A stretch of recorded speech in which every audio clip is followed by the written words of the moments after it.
संसद के दोनों सदनों से वक्फ बिल पास होने के बाद अब इस बिल को लेकर हंगामा खड़ा हो गया है। मामला उत्तर प्रदेश की राजधानी लखनऊ से सटा हुआ है, जहां पर एक रिटायर्ड कर्नल को एक कैब में इस वक्फ बिल से जुड़ी हुई जानकारियां देखने पर इस ड्राइवर को इतना नागवार गुजरा कि रिटायर्ड कर्नल के साथ जबरदस्ती की गई, मारपीट की गई और अब वो व्यथित इस पूरे मामले में लखनऊ में बैठे हैं। क्या है पूरी कहानी, वो आपको बताने की कोशिश करते हैं। Retired colonel SP Singh sir हमारे साथ हैं। सर, मैं देख रहा हूं कि आपको भीषण चोट लगी हुई है, आपका माथा ये बयान कर रहा है कि आपके साथ क्या क्या हुआ है। सबसे पहले अपना परिचय बताइए, क्या हुआ था, क्या है पूरा मामला। जी, मैं कर्नल एसपी सिंह रिटायर्ड हूँ और 2020 में रिटायर हुआ था। उसके बाद से 2022 से मैं जिला सैनिक कल्याण अधिकारी कानपुर नगर के पोजीशन में मैं ड्यूटी दे रहा हूँ अपनी स्टेट गवर्नमेंट को। थोड़ा परिचय अगर मैं देना चाहूँ, मैं एक सैनिक परिवार से बिलोंग करता हूँ। मेरे पिताजी 90 साल के एक एयरफोर्स वेटरन हैं। मेरा एक बेटा और एक बेटी है। बेटा मेरा आर्मी में मेजर और इस वक्त ग्लेशियर सियाचिन ग्लेशियर में तैनात है। मेरे 3 भांजे अधिकारी हैं सेना में। मैंने शुरुआती पढ़ाई मिलिट्री स्कूल अजमेर में की। उसके बाद एनडीए के जरिए मैं चयन हुआ और इन्फेंट्री में मेरा हिस्सा रहा। सेवा के दौरान 3 बार जम्मू कश्मीर, 3 बार नॉर्थ ईस्ट और स्पेशल फ्रंटियर फोर्स में मैंने अपनी सेवाएं दी। मैंने 10 साल तक मैंने सर्विस सिलेक्शन बोर्ड में ग्रुप टेस्टिंग ऑफिसर के हिसाब से मैंने भावी अफसरों का चयन किया भारतीय सेना में। उसके बाद में भी मैं स्कूल और कॉलेजेस में मोटिवेशनल लेक्चर देने जाता हूँ। 5 तारीख का ये जो वाक़या है, ये 5 अप्रैल का ये वाक़या है। 5 अप्रैल को कानपुर कैंट में स्टेशन मेस में एक डिनर था जिसमें सिविल और मिलिट्री अधिकारी शामिल थे। उसमें मैं भी शामिल था। रात को मैंने एक कैब बुक किया लखनऊ के लिए। 9:30 बजे मैंने कैब बुक किया था। वो 10:20 पे कैब आया और मैंने लखनऊ के लिए प्रस्थान किया। ये कैब किसी ऐप के थ्रू किया था या किसी परिचित के थ्रू बुक किया था? ये एक पुराने चालक थे उबर के, उन जिन्होंने मेरे साथ नंबर शेयर किया था। मैं उन्हीं के जरिए करता रहता था। 4-5 बार वो मुझे ले भी गए थे और इस बार उन्होंने खुद नहीं, किसी और को उन्होंने भेजा था जिसको मैं नहीं जानता था। ये प्राइवेट कैब थी, किसी ऐप के थ्रू आपने बुक नहीं, ऐप के थ्रू नहीं किया था ये। अब उसमें बैठने के बाद में सफ़र का ड्यूरेशन तकरीबन 2 घंटे का होता है। कानपुर से आप लखनऊ? कानपुर से लखनऊ आ रहे थे, मैं अपने निवास आ रहा था। मैंने पीछे वाली सीट पे अपना मोबाइल ऑन करके उसमें यूट्यूब देख रहा था, कुछ न्यूज़ देख रहा था और मुझे इंटरेस्टिंग लगा तो वक्फ बोर्ड का जो बिल पास हुआ है उसके मैं चीज़ देख रहा था, उसकी डिबेट सुन रहा था। ईयरफोन नहीं लगाया था तो मैं सुन रहा था वही तकरीबन ड्राइवर तक आवाज़ जा रही थी। मुझे महसूस हुआ कि ड्राइवर थोड़ा सा उत्तेजित होने लगा और उसने 1-2 बार प्रतिरोध किया कि ये बिल हम लोगों के बहुत खिलाफ है। ड्राइवर का नाम बता सकते हैं? उसका नाम मुझे बाद में मालूम पड़ा, वसीक राजा। वसीक राजा। तो जब उसने एतराज़ दिखाया तो हमने कहा इसमें क्या खराबी है। तो इन्होंने बोला कि नहीं, ये सरकार हमारे विरोध में है और ऐसे हमारा पिछले बार भी ऐसा ही हुआ था और हम फिर भी विरोध करेंगे। पिछली बार का मतलब CAA NRC से? हाँ, वो उन्होंने बाद में बताया कि CAA, मैं शुरू में नहीं समझ में आया। तो हमने कहाँ विरोध हुआ था, हमने कहा तुम कहाँ रहते हो, तो उसने कहा मैं बाबूपुरवा में रहता हूँ। हमें नहीं मालूम बाबूपुरवा का इलाका, क्योंकि कानपुर से बस उतनी ही जानकारी है जितना हमको हो पाती है जॉब के हिसाब से। कुछ देर बात हुई, जब उसने कहा विरोध करेंगे तो हमने ये जरूर कहा, हमने कहा सरकार अगर सही बात पे आप कोई विरोध करेगा तो उसका समाधान सरकार ढूंढेगी और वो सख्त भी हो जाएगा, परेशान हो जाओगे।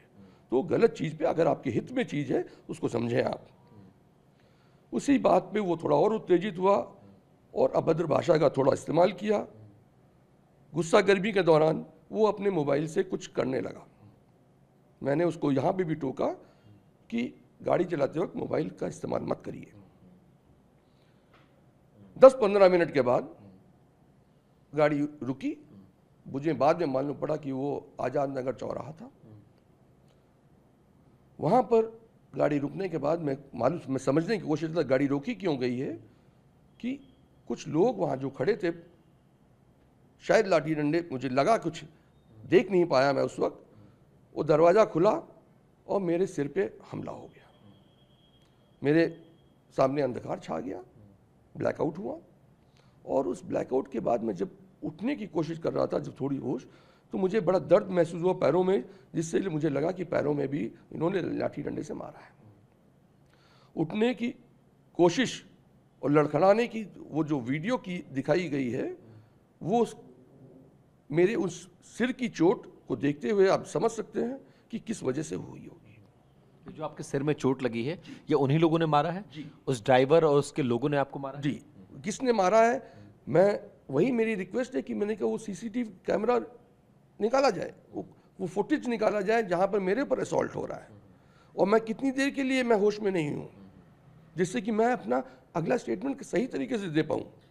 उसको ऑब्जेक्शन किस बात पर था? आप वक्फ बोर्ड से जुड़ी हुई न्यूज़ डिबेट देख रहे थे, उस पर था या कि वक्फ बोर्ड के विषय में जो हमने उसकी एडवांटेज बताने शुरू किए और जो है एडवांटेजेस, उसके विषय में वो उग्र होता गया, उसको वो सुनने के लिए राजी नहीं था। यहाँ पर मुझे लगा शायद ये उसकी क्लोज नजरिया जो है और इसकी सोच ये वजह है। उस सोच जो अगर कंट्रोल नहीं की गई तो देश की आंतरिक सुरक्षा के लिए नुकसानदायक हो सकता है। आपने उसको समझाने की कोशिश की? हमने अपनी उम्र के हिसाब से, अपने तजुर्बे के हिसाब से शुरू में समझाने की कोशिश की, हाँ थोड़ा डांटने भी कोशिश की, गुस्सा गर्मी भी थोड़ा हमने शो किया, कि इसका डर भी दिखाया कि मार भी पड़ेगी, चोट भी लगेगी अगर आप गलत चीज़ पे कानून अपने हाथ में लोगे। अपने हाथ में लोगे। जी। जब आप उतरे, गाड़ी से रुके, तो कितने लोग रहे होंगे और क्यों हमला किया? आप क्या पूछ पाए आप उनसे कि मुझ पर हमला क्यों कर रहे हो? जी नहीं पूछ पाया। जो मैं अभी सोचता हूँ, समझता हूँ, जो हम उनको शायद विषय का भी नहीं मालूम हो कि किस विषय पे बात हो रही है, वो उनके निजी संबंधों के कारण शायद आ गए हों ड्राइवर के, और उसने सिर्फ अपना लाइव लोकेशन शेयर किया हो और बोला हो कि किसी को मारना पीटना जो भी है, ना हम उसमें से किसी को पहचानते हैं। अच्छा, जब आप चल रहे थे और आपसे इस बिल को लेकर, इसके फायदे और नुकसान को लेकर उससे बहस हो रही थी, तो उस दौरान मोबाइल पर उसने अपने लोगों को ये मैसेज भेजा, ये बताया कि ऐसा हो रहा है, और उसके बाद अपने लोगों को बुलाकर आपको पिटवाया? जी कहना चाह रहे हैं आप? जी यही कहना चाहता हूँ। उस वक्त मुझे नहीं मालूम पड़ा, और वो मोबाइल चला रहा था? हाँ वो मोबाइल चला रहा था। जब ये मुझे में होश आया है, होश ये तकरीबन 11 सवा 11 के बीच की बात है। नहीं, लड़ाई से पहले क्या वो मोबाइल पर इस बात की चर्चा अपने लोगों से कर रहा था कि मेरी बहस हो रही है, पीछे कोई बैठा हुआ है, वक्फ बिल को लेकर चर्चा चल रही है? वो नहीं, वो वक्त बिल को लेके नहीं कहा उसने लेकिन लाइव लोकेशन शेयर किया है और लोगों को बुलाया है कि इस जगह पहुंचिए। तो वही जो हमारे कंटेक्स्ट भी उसने बताया कि क्यों? कंटेक्स्ट मुझे ध्यान नहीं, कंटेक्स्ट शायद नहीं बताया है, बस उसने इशू बताया है कि आप पहुंचिए उस जगह में, किसी को पीटना है। जब आपके साथ मारपीट हो गई, आपको होश आया, और फिर अधिकारियों को बोला, हमने अपने जो उपाध्यक्ष हैं मेजर योगेंद्र सिंह कटियार, उनको सूचना दी, अपने स्टाफ को दी, वो सब लोग आए, colonel adm commandant colonel Sandeep, वो भी पहुंचे वहाँ पर। उनके पहुंचने के बाद में उन लोगों ने ड्राइवर से मोबाइल लिया, उसके पास 2 मोबाइल थे, दोनों के नंबर हमने देखे, उसमें चैट थे कि आप लाइव लोकेशन शेयर, और चैट थे। चैट में क्या था? चैट में था कि इस जगह आप पहुंचिए, एक फौजी को पीटना है, और वो डिलीट किया गया। ये बात मेंशन है कि मेरी गाड़ी में एक फौजी बैठा है, आप इस जगह पहुंचिए, उस फौजी को पीटना है। जी मुझे यही मालूम पड़ा है। किसने बताया? ये मेरे साथियों ने बताया है, और वो दोनों मोबाइल चौकी इंचार्ज को दे दिए गए। उसी मोबाइल में वो वीडियो रिकॉर्ड भी है जो मेरे को दिखा रहा है, दर्शा रहा है कि जो ड्रामा वाला कि भाई ये मारने जा रहे हैं, ये कर्नल साहब पीट रहे हैं।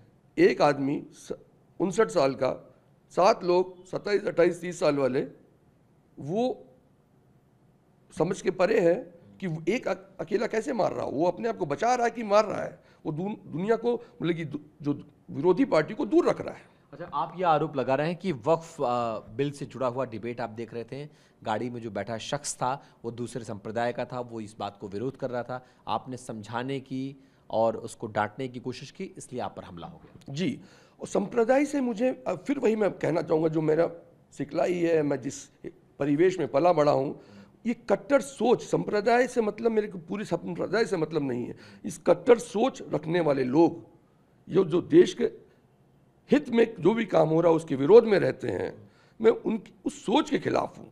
उस सोच वाली बात पे मुझे अफसोस होता है कि लोगों को और सरकार को ध्यान रखना पड़ेगा कि आंतरिक सुरक्षा खतरे में हो जाएगी अगर ये सोच को जड़ से उसको निपटाया ना जाए। आपके साथ जब सब कुछ हुआ आपने पुलिस को इन्फॉर्म किया, पुलिस का रवैया क्या रहा, पुलिस ने क्या एक्शन लिया है, इस पूरे मामले में अब तक क्या कार्रवाई हुई?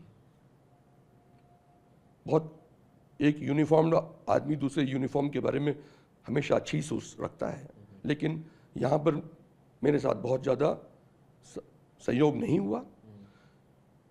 फिर आखिरी में बाद में एफआईआर जरूर दर्ज हो गई, और दर्ज होने के बाद में ड्राइवर को भी उन्होंने अरेस्ट किया, और उसके बाद में उन्होंने वीडियो उनके पोजीशन में जो मोबाइल थे उससे वीडियो चैट डिलीट हुए हैं, और उन्होंने वीडियो रिलीज की है जहां पर मेरे सम्मान को धक्का लगा है। उन्होंने एक अगला नैरेटिव लिया है, वो नैरेटिव उन्होंने हर चीज छोड़कर बस दो पक्षों की मारपीट पे उन्होंने शांति भंग पे ले आए, जबकि यहां पर लूट भी हुई, 3,000 रुपये जेब में थे वो भी निकले, और बस वही है कि उन्होंने बाद में मुझे मालूम पड़ा कि ट्विटर पे भी जो रिस्पांस आ रहे हैं वो हैंडल हैं, वो पुलिस वालों के हैंडल हैं। पुलिस ने आपको सहयोग नहीं किया? मुझे नहीं लगता।